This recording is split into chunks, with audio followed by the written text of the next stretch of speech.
One of the opportunities we have here at G2E with the programming that Fantini Research is putting on is to focus on emerging companies, companies that perhaps you've not heard of before, or maybe you've heard the name but you're really not familiar with. And so we're really pleased today to have a longtime friend in Earle Hall to tell us about his company, which is Access. It's spelled A-X-E-S, but pronounced like A-C-C-E-S-S. And Earle, I'm just going to turn it over to you to briefly describe your company, what you do, and who some of your clients are. Well, Frank, we're the next generation of information technology in our industry. People know systems right now as slot management systems, casino management systems, but all of that information has to flow together to be able to understand the machine, the floor, the people. The borders are coming down right now in terms of responsible gaming, anti-money laundering, GDPR in the European Union. So by us starting off from a cloud base, we can actually, and we do actually gather information right now from more than 47 countries, clients on every continent except Australia. And our job really is to bring all that information together to, one, serve whatever client it is. We serve all 4 segments. So we have governments as clients, we have manufacturers as clients, we have Route and Street, which is my favorite, and we have casinos as clients. And of course, there's a major cost difference when you're cloud because you don't have local servers, you don't have maintenance, upgrades, and all that stuff. But much more importantly than that, you can manage your casino, your route, you can manage anything out of your phone anywhere you have internet. When you say casino management, do you do all of the functions of a traditional casino management system? That we do. Our focus is always on data first. We're still a young company. We've only been actively at this for the last 6 or 7 years. So our first priority was real-time data. And when I say real-time, I mean way under a second. So that when you have multiple information points in under a second, they're all streaming to the cloud. Of course, security is before everything else. That's the reason why we migrated to blockchain about 1.5 years ago. Our second priority after that is not only doing real-time, but multi-game, multi-denominational information so you can look at your floor as a matrix. Number 3, the priority for us became understanding the player, the depth of the play, the type of the play, the date, and everything else, because we finally started to be able to use in our industry affordable and accessible artificial intelligence. The algorithms we're finding on the internet today and that we're able to build and improve makes data become a lot more intelligent. So even though our website is axes.ai, the AI doesn't stand for artificial intelligence, it stands for actionable intelligence because, as you know, the mentors that I've had, it's all about serving the operator and protecting the player. Okay, you've talked about cost, you've talked about real time, but you also said a buzzword. You said blockchain. Yeah. Tell us a little bit about blockchain, not necessarily how it works, but how you've chosen that and what you hope to build upon that. I was very blessed to be an officer in the Canadian Army. Coming from where I come from, it was a great way to get an education and actually become a man. And in the Army, we had a very primitive form of blockchain. So it's something that I'd like to say that I grew up with before it was cool. But over the last 4 or 5 years, we went through the Bitcoin noise, Ethereum, and all of that stuff, which is great because it became disruptive. But in today's world, when you look at technology all over the world, you got to look at Microsoft, you got to look at IBM, you've got to look at Cisco, because they're the basic staples that are out there. Not wanting to create any prejudice towards Google or Amazon, but the 2 main pieces of blockchain technology that are out there were IBM and Microsoft, and I've had an affiliation with Microsoft all my career. So the scary thing that is coming at us is quantum computing. It's coming at us at a speed nobody can see. And coming with it is artificial intelligence, because artificial intelligence needs a lot of computing power to be intelligent.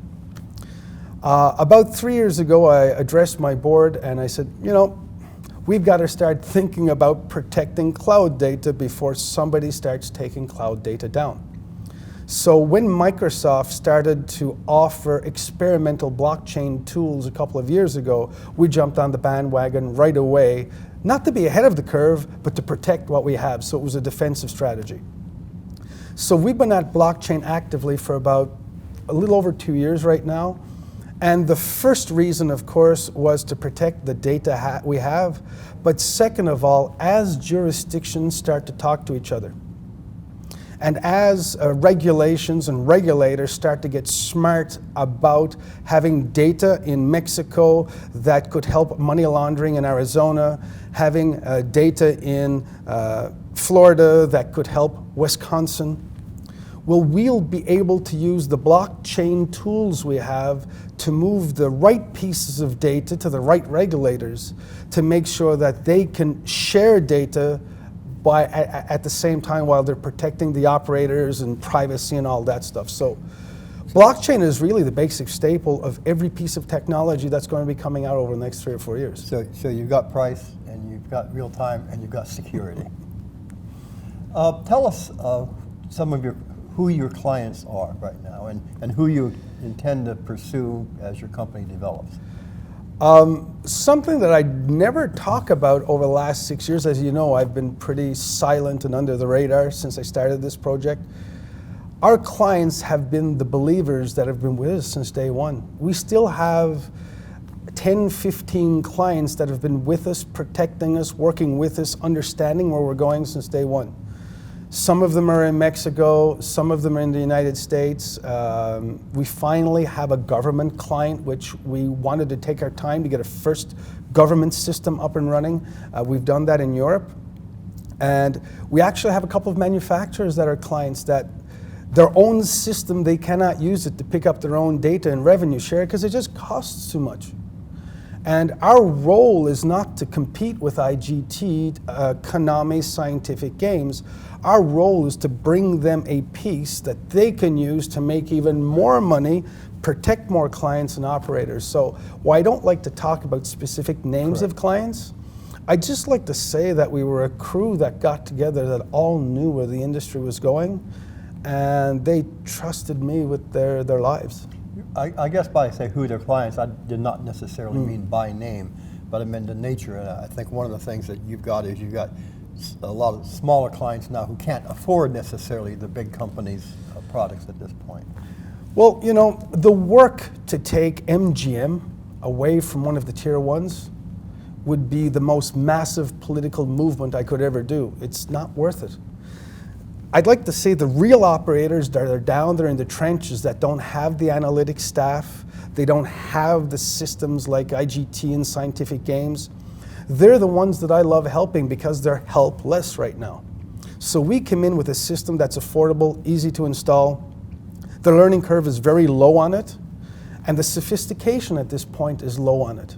So when we come in, we're at the level they're at so that we can help them grow from where they are to the next step. I was just with a client from Africa a couple of hours ago, and he said, you know, Earle, I know I'm getting stolen from, and I don't know what to do about it. And he goes, I think I'm going to go cashless. I said, please don't do that. 80% of your clients are using coins. Let's get rid of the stealing first. Let's separate your clients into VIP and normal clients. The VIP, you send them cashless, but the normal, leave them with coin. So our job is really to teach everything that we know about the tier one market down in the tier threes that right now are suffering because technology costs a fortune, and they're getting crushed under the weight of theft, they're getting crushed under the weight of regulation, and they're getting crushed under the weight of ignorance, unfortunately. So it's really a cool thing we're trying to do. One thing to say before we wrap up here is Access is a privately owned company, and you are a principal in that company. Any final thoughts as to stuff that you would like other folks to know about Access? Well, I'd like to know that we started out this project for a couple of interesting reasons. Number one, Access is not a company. It's a bunch of crazy people that work a lot of long hours, that are eating way too much pizza, and that they're all believers in what we're trying to bring to the market. And we're in this really for, I'd like to say, the right reasons. We believe in responsible gaming, but responsible gaming has gone down a strange path where we're putting all kinds of regs in which, when they come in, they affect the overall revenue of the jurisdiction.